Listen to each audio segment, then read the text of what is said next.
ressouder la nation, c'est pas simplement dire il faut des valeurs républicaines, ce qui parle pas. C'est un contenant, c'est l'état de droit, c'est les valeurs de base, c'est important. Mais c'est le contenu, il faut ajouter de la spiritualité à la nation.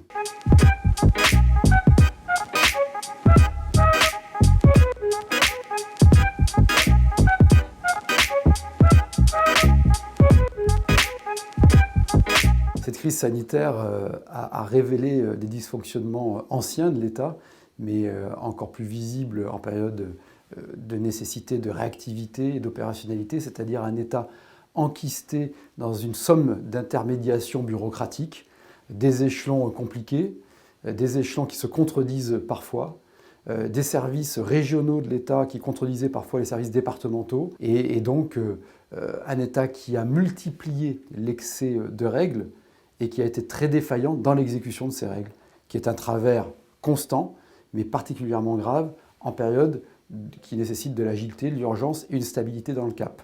On a été inconstant dans le cap, et ça c'est la faute de l'exécutif, des politiques, avec des décisions chaotiques, erratiques, et on a été rigide dans l'exécution, et avec très concrètement la carence de ce qui était nécessaire, le gel hydroalcoolique, les masques, les seringues, le vaccin, les tests, etc., les lits de réanimation, et l'excès de ce qui était bureaucratique.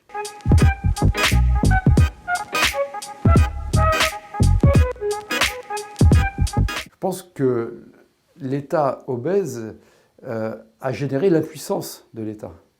Et en ce qui me concerne, moi je suis attaché à une société bien équilibrée, c'est-à-dire d'avoir d'abord la société civile la plus libre possible, pour être la plus créatrice possible. Or, l'État obèse, il édicte une somme de règles, de normes qui entravent la création, qui entravent l'initiative. On pourrait le décliner très concrètement. Je l'ai vécu en tant que commerçant, entrepreneur, je le vis en tant que maire, mais beaucoup d'entre nous, en France, le vivons. Deuxièmement, il faut un État plus fort, c'est-à-dire un État fort sur le régalien, la sécurité, la justice. Or, il est très défaillant.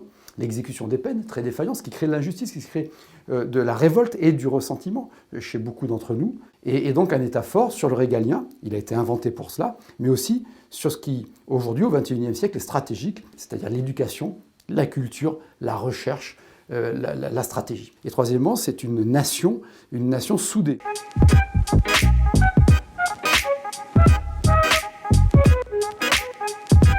Aujourd'hui, il y a des forces centrifuges très puissantes, très violentes, qui s'expriment d'extrême gauche, du ressentiment qui vient du déclassement, ce qu'on a connu sur le début des Gilets jaunes.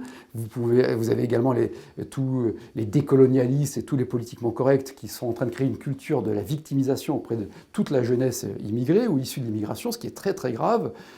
Vous avez donc des forces potentiellement très violentes.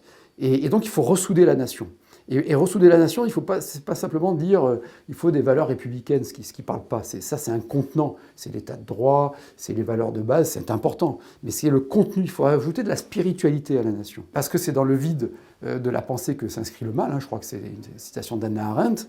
Et donc, c'est là que l'on doit réhabiliter la culture française, donner ce patrimoine à tous les gamins, quelle que soit leur origine, leur parcours de vie, qu'on recrée de la fierté d'être français, que l'on apporte de l'éducation, de l'égalité des chances, que l'on lutte contre ce cloisonnement excessif de la société qui, depuis 40 ans, nous pénalise et fait que la société française est de moins en moins cohérente. On a un défi de cohérence civilisationnelle et l'islamisme radical nous a amené à prendre conscience de ce défi.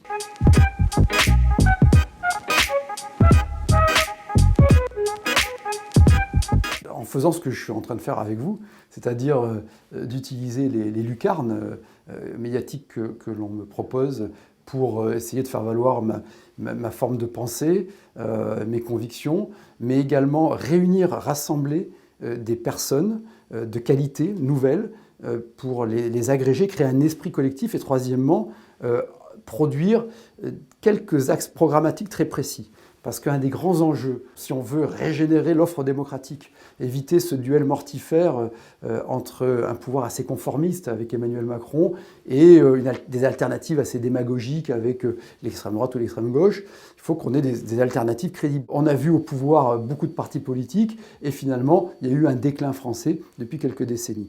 Donc l'enjeu, c'est de ne pas accepter ce fatalisme qui conduit toujours au défaitisme et de construire des plateformes programmatiques assez claires, très claires même, avant l'élection, et de profiter de la légitimité d'une élection présidentielle pour engager ce qui doit permettre à notre pays d'être fidèle à ses valeurs, fidèle à son histoire, mais aussi de l'adapter à l'époque sans se trahir. Or aujourd'hui, on est mal adapté à l'époque et on se trahit régulièrement. Et puis ensuite, pourquoi pas régénérer la légitimité par le référendum, c'est pas non plus antinomique. Donc il faudra qu'émergent des personnalités. Et moi, je serais très heureux d'apporter ces propositions à quelqu'un qui pourrait être le champion d'une droite et d'un centre qui affirment clairement leurs valeurs.